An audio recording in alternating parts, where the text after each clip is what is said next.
শেখ হাসিনার সময় আপনারা তো পুশিন করেননি, গতকালও ৪৪ জন পুশিন করেছেন। তার মধ্যে একবারে কার্ড, ভারতীয় নাগরিকের কার্ড আছে, এই কার্ড সহ প্রায় ৪-৫ জনকে আমাদের বিজেপি ধরেছে। কেন কেন পুশিন করাচ্ছেন? সব ভারতের লোক। পায়ে পাড়া দিয়ে, গায়ে ধাক্কা দিয়ে পার্শ্ববর্তী দেশ কি ঝামেলা পাকাতে চান বাংলাদেশের সাথে? হঠাৎ করে আজকে নীলফামারীর বর্ডার, আজকে লালমনিরহাটের বর্ডার, আজকে ঠাকুরগাঁর বর্ডার, আজকে মৌলভীবাজারের সীমান্ত, আজকে সাতক্ষীরার সীমান্ত, প্রতিদিন ২০টা ২৫টা ৪০টা করে আপনার বিদেশি নাগরিক বলে তারা বাংলাদেশে পুশিং করছে। আমি বলবো সরকারকে, আপনারা এর কড়া জবাব দিন। বাংলাদেশ স্বাধীন রাষ্ট্র, এর একটি স্বাধীন পতাকা আছে, এর একটি স্বাধীন ভূখণ্ড আছে, এর একটি শক্তিশালী সার্বভৌমত্ব আছে। এদেশের মানুষ, ওরা জুলাই সৃষ্টি করতে পারে, ওরা আগস্ট সৃষ্টি করতে পারে। এদেশের তারুণ্যের রক্ত যে আপনার ছলকে উঠে, এই রক্ত প্রতিরোধ করতে জানে, তাই এরা ৯০ সৃষ্টি করেছে, এরা ৭১ সৃষ্টি করেছে, এরা ৭ই নভেম্বর সৃষ্টি করেছে। আজকে দিল্লির প্রভুরা এইটা ভুলে গেছে যে দেশের ১৮ কোটি মানুষ কিভাবে তারা প্রতিরোধ করতে পারে আর কিভাবে তারা প্রতিবাদ করতে। অগ্রাহ্য করে, অশ্রদ্ধা দেখিয়ে আপনারা যদি এই পুশিন অব্যাহত রাখেন, এর দায়িত্ব আপনাদেরকেই নিতে হবে।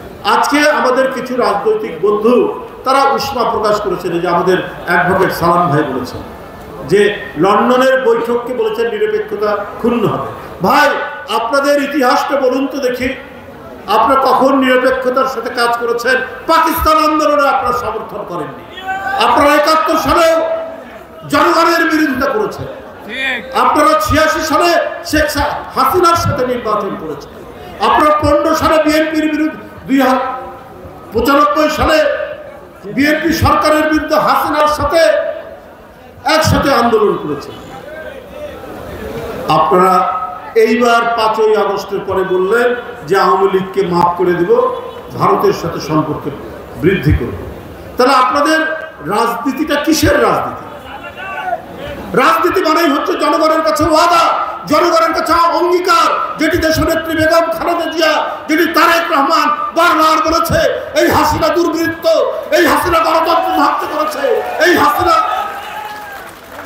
হাসিনা নির্বাচন কমিশন ধ্বংস করেছে, গণতান্ত্রিক অধিকারগুলো ক্ষুণ্ণ করেছে, হরণ করেছে।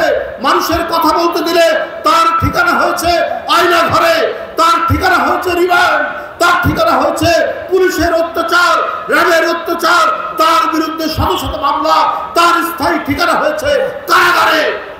আপনি সেই আওয়ামী লীগকে মাফ করে দেবেন?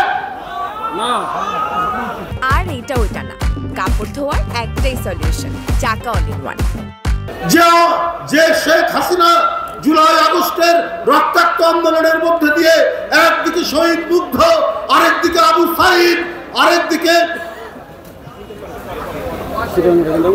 ওয়াসিম, চট্টগ্রামের ছাত্রদল নেতা ওয়াসিম, আহনাফ, সৈকত, একের পর এক শিশু, কিশোর, তরুণ এদেরকে হত্যা করে গেছে। আপনাদের রাজনীতিটা ভুলে ভরা। এই ভুলে ভরা রাজনীতি আপনারা শুরু থেকে করে এসেছেন। আর বিএনপি সবসময় ইতিবাচক রাজনীতি করেছে। আমরা আমাদের দেশের স্বাধীনতার প্রশ্নে, আমরা সার্বভৌমত্বের প্রশ্নে, আমাদের ভূখণ্ড রক্ষার ক্ষেত্রে দেশনেত্রী বেগম খালেদা জিয়া আজকে যদি আপোষ করতেন, তাকে ৫-৬ বছর জেলে থাকতে হতো না। তার উপরে যে নিপীড়ন, নির্যাতন এতখানি হতো না যদি তিনি আপোষকামী হতেন। তিনি জনগণকে ছেড়ে কখনো যাননি। শেখ হাসিনা গেছেন।